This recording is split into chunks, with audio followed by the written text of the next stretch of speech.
ஓம் சாந்தி. இந்த பிரம்மகுமாரிகள் இயக்கத்தினுடைய இந்த தியான முறை அதை பத்தின ஒரு அறிமுக வகுப்பு தான் இது. அதை பத்தி பார்க்கலாம். பாருங்க, நம்ம எலும்பு சதையால் ஆன உடல்ல இருக்கக்கூடிய உயிர் சக்தி. நாம டெக்னாலஜி அப்படின்ற ஒரு சப்ஜெக்டை பார்த்தோம் அப்படின்னா, டிரான்ஸ்போர்ட்ன்ற டெக்னாலஜில நல்லா எக்ஸ்பர்ட்டா இருக்கிறோம். சேட்டலைட் விடுறதுலயும் நல்லா எக்ஸ்பர்ட்டா இருக்கிறோம். வேர்ல்டை பத்தின எல்லா நியூஸும் நம்ம தெரிஞ்சு வச்சிருக்கிறோம். கம்ப்யூட்டரை பத்தின நாலேஜ் அதுலயும் நல்லா எக்ஸ்பர்ட்டா இருக்கிறோம். சயின்ஸு, அதனுடைய கடலினுடைய ஆழம், அதனுடைய விஷயங்கள்லையும் நம்ம நிறைய தெரிஞ்சு வச்சிருக்கிறோம். இந்த கட்டட தொழில் அதனுடைய டெக்னாலஜிலையும் டெவலப் ஆயிருக்கிறோம். இத்தனையிலையும் நம்ம 100% டெவலப்மெண்ட் ஆயிருக்கிறோம்.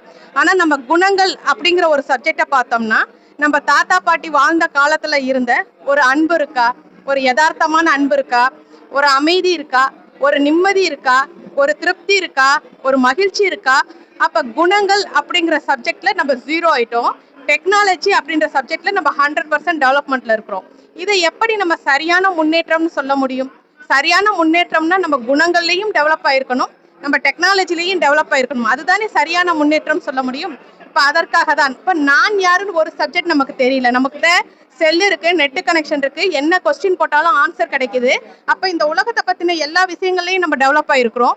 நான் யார் அப்படிங்கிற ஒரு சப்ஜெக்ட்ல நம்ம தெரியாததுனால குணங்கள்ன்ற சப்ஜெக்ட்ல 0வா இருக்கும். இப்ப அதை பத்தி தெரிஞ்சுக்கிறதுக்கு தான் இந்த வகுப்பு. பாருங்க, எலும்பு சதையால் ஆன உடல், இது 5 தத்துவங்களால் ஆனது. பிளஸ் உயிர் சக்தி. இந்த உயிர் சக்தி ஒரு வானத்துல நட்சத்திரம் போல இந்த இடத்துல புருவ மத்தியில வைக்கப்பட்டிருக்கு. இதுதான் சூட்சும சக்தி, கண்களுக்கு தெரியாது. இந்த உயிர் சக்தியும் இந்த பஞ்ச தத்துவங்களால் ஆன உடலும் சேர்ந்ததுதான் ஜீவாத்மா. இந்த உடல் அழியக்கூடியது, ஆனா கண்களுக்கு தெரியும். இந்த ஆத்மா கண்களுக்கு தெரியாது, சூட்சும சக்தி, ஆனா அழிவற்ற சக்தி. இந்த அழிவற்ற சக்தி தான் நான். இந்த அழியக்கூடிய உடல் நான் கிடையாது. இந்த அழிவற்ற சக்தியான ஆத்மாக்குள்ள மனம் இருக்கு, புத்தி இருக்கு, சுபாவ சன்ஸ்கார் அப்படிங்கிறது இருக்கு. மனம்னா எது பிடிச்சிருக்கு பிடிக்கல, புத்தினா எது சரி எது தவறு. இதன் மூலமாக நம்முடைய பழக்க வழக்கங்கள் சுபாவங்கள் உருவாகுது. இந்த சுபாவத்தை தான் இந்த ஆத்மா எடுத்துட்டு இன்னொரு தாயுனிர கர்ப்பத்துல போய் பிரவேசமாகுது. இந்த சுபாவத்துல நல்ல குணங்கள், பாசிட்டிவ் தாட்ஸ் இருந்துன்னா பாசிட்டிவான ஒரு இடத்துல பிறவி கிடைக்கும். நெகட்டிவ் தாட்ஸ் இருந்துச்சுன்னா நெகட்டிவான ஒரு இடத்துல பிறவி கிடைக்கும். பாக்குறோம் இல்லைங்களா?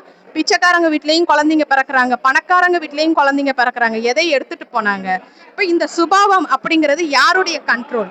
இந்த மனசு, என்னோட மனசு என்னோட கண்ட்ரோல், என்னோட புத்தி என்னோட கண்ட்ரோல், என்னுடைய சுபாவம் என்னோட கண்ட்ரோல். நான் மாற்றிக்கொள்ளலாம் இல்லையா? நான் நல்ல விதமாக மாற்றிக்கொண்ட என்னுடைய அடுத்த பிறவி நன்றாக இருக்கும். சரி, ஏன் இந்த புருவ மத்தியில இந்த நட்சத்திரம், இந்த ஆத்மா வைக்கப்பட்டிருக்கு? காரோட டிரைவர் சீட்ல உட்காந்தாதான் காரை ஓட்ட முடியும் இல்லைங்களா? அது மாதிரி இந்த உடல்ங்கிற காரை இயக்குவதற்காக இந்த இடத்துல புருவ மத்தியில வைக்கப்பட்டிருக்கு. இங்கதான் நாங்க துண்ணூறு வைக்கிறோம், குங்குமம் வைக்கிறோம். அது மட்டும் இல்ல, யாராவது ஆசீர்வாதம் பண்ணணும்னா கூட இந்த இடத்த தொட்டுதான் ஆசீர்வாதம் பண்றாங்க. ஏன்னா இந்த உடலை இயக்கக்கூடிய திவ்ய சக்தி, உயிர் சக்தி இருக்கு. இந்த சுபாவ சன்ஸ்கார்ல நல்ல குணங்களை வளர்த்து கொள்ளக்கூடிய ஒரு ராஜயோக தியானம் இங்க சொல்லித்தரப்படுது. முற்றிலும் இலவசமாக சொல்லித்தரப்படுது. பாருங்க, எல்லா குணங்களுக்குமே விதை என்னன்னா எண்ணங்கள் தான். ஆத்மான்ற எண்ணம், ஆத்மான்ற உணர்வு நமக்குள்ள இருந்ததுன்னா ஆத்மாவினுடைய இயல்பு தூய்மை, அமைதி, சமநோக்கு பார்வை, பணிவு, அன்பு இதெல்லாம் டெவலப் ஆகாது. இப்ப ஆத்மான்றது கண்ணுக்கு தெரியல, இந்த உடல் தான் கண்ணுக்கு தெரியுது. இந்த உடலினுடைய உணர்வுகள், நம்ம டிவி பாக்குறோம், டிவி ப்ரோக்ராம்ல டான்ஸ் ப்ரோக்ராம்லாம் பாக்குறோம், டிராமா பாக்குறோம். அதுல எதை காட்டுறாங்க, எந்த உணர்வுகளை நமக்குள்ள தூண்டுறாங்க?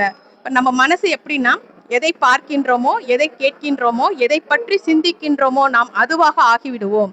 அப்ப பாருங்க, அதுல காட்டக்கூடிய நிகழ்ச்சிகள் எப்படி இருக்கு, என்ன மாதிரி ட்ரெஸ்ஸிங் சென்ஸ், என்ன மாதிரி வார்த்தைகள், என்ன மாதிரி டான்ஸ் ஸ்டெப், காமம், கோபம், பேராசை, பற்று, அகங்காரம், வெறுப்பு, இதை தூண்டக்கூடிய விஷயங்களை காட்டுறாங்க. எண்ணம் என்பதுதான் விதை. நல்ல எண்ணங்களை விதிக்கும் போது நல்லது வளருது. அப்ப செழுமை, வளமை, குளுமை நம்ம கிட்ட இருக்கு. கெட்ட எண்ணங்கள் விதைக்கப்படும் போது கெட்டது வளருது. அப்ப ட்ரையா முள்ளு மாதிரி ஆயிட்டோம். இப்ப இதெல்லாம் நான் பரிவர்த்தனை பண்ணணும். இந்த கெட்ட எண்ணங்கள் எல்லாம் இப்படி பாசிட்டிவா நான் கன்வெர்ட் பண்றதுக்கு எனக்கு ஒரு ரோல் மாடல் வேணும். அப்படி யார் இருக்காங்க இந்த உலகத்துல அப்படின்னு பார்த்தோம்னா யாருமே கிடையாது. ஆனா ஒருத்தர் இருக்கிறார். அவர் யார் அப்படின்னா நம்முடைய தந்தை. இப்ப இந்த உடலுக்கு தந்தை, என்னுடைய உடலுக்கு தந்தை வேற, இவர்களுடைய உடலுக்கு தந்தை வேற. ஆனா உடலின் தந்தை உடலை மாதிரி இருப்பது போலயே ஆத்மாவின் தந்தை பரமாத்மா ஆத்மா போல இருக்கிறார். அவரும் ஒளி சொரூபமானவர். அவரும் சூட்சம தத்துவம். இப்ப அவரோட நம்ம ஃப்ரெண்ட்ஷிப் வச்சுக்கணும். அவரோட அனைத்து உறவுமாக உறவாடக்கூடிய அந்த உறவு முறை தான் ராஜயோக தியானம் அப்படின்னு சொல்லி தரப்படுது. இப்ப பாருங்க, யார ஃப்ரெண்ட்ஸா வச்சுக்குவோம்? நமக்கு ஈக்குவலா குணங்கள் இருக்கக்கூடியவங்கள தான் ஃப்ரெண்ட்ஸா வச்சுக்குவோம். இப்ப இவருக்கு தேக உணர்வு கிடையாது, பாடி கான்சியஸ் கிடையாது. இவர் எப்பயுமே சோல் கான்சியஸ்ல இருக்கக்கூடியவர். அப்ப நாமளும் கூட இந்த உடல் நான் கிடையாது, நான் ஒரு ஆண் கிடையாது, நான் ஒரு பெண் கிடையாது, நான் ஆத்மா அப்படின்னு ஆத்ம உணர்வுக்கு வந்து பரமாத்மாவை நினைவு செய்யும் போது அவருடைய குணங்கள் சக்திகள் என்னுடைய குணங்கள் சக்திகளாக மாற ஆரம்பிக்கும். எப்படி ஒரு ஒயர் கனெக்ஷன் கொடுக்குறோம் அப்படின்னா, மேல இருக்கிற பிளாஸ்டிக் ஒயரை கட் பண்ணி எடுத்துட்டு உள்ள இருக்கிற செம்பு கம்பிக்கும் கனெக்ஷன் கொடுத்தாதான் கரண்ட் பாஸ் ஆகும். அது மாதிரி இந்த உடல்ன்றது தான் அந்த நீக்க வேண்டிய பிளாஸ்டிக் ஒயர். இந்த உடல் நான் கிடையாது, நான் ஆத்மான் புரிந்து பரமாத்மாவை நினைவு செய்ய வேண்டும். இப்ப பாருங்க, ஒரு மாங்காய் விதை போடுறோம். மாங்காய் வருமா, தேங்காய் வருமா? எதை விதைக்கிறோமோ அதுதானே வரும். மாங்காய் போட்டா மாங்காய் தான் வரும். நான் பாசிட்டிவ் கர்மா செஞ்சா பாசிட்டிவ் ரிட்டர்ன், நான் நெகட்டிவ் கர்மா செஞ்சா நெகட்டிவ் ரிட்டர்ன். இன்னைக்கு என் குடும்பத்துல ஒரு அன்பு இருக்கு, அமைதி இருக்கு, ஒரு அரவணைப்பு இருக்குன்னா அதை நான் கொடுத்துருக்கேன், அது எனக்கு ரிட்டர்ன் வருது. ஒருவேளை அன்பு இல்லைங்க, அவமரியாதை தான் இருக்கு, அலட்சியம் தான் இருக்கு, கோஆபரேஷன் இல்லை அப்படின்னா அதை தாங்க நான் விதைச்சிருக்கேன். மற்றவங்க காரணம் கிடையாது. எனக்கு எது கிடைக்குதோ அதுக்கு நான் தான் காரணம். அதை புரிய வைப்பதற்காக தான் இந்த ராஜயோக தியானம். இப்ப அப்படி நெகட்டிவா இருக்கிற சன்ஸ்கார பாசிட்டிவா மாத்துறதுக்கு தான் நம்ம பரமாத்மாவை நினைவு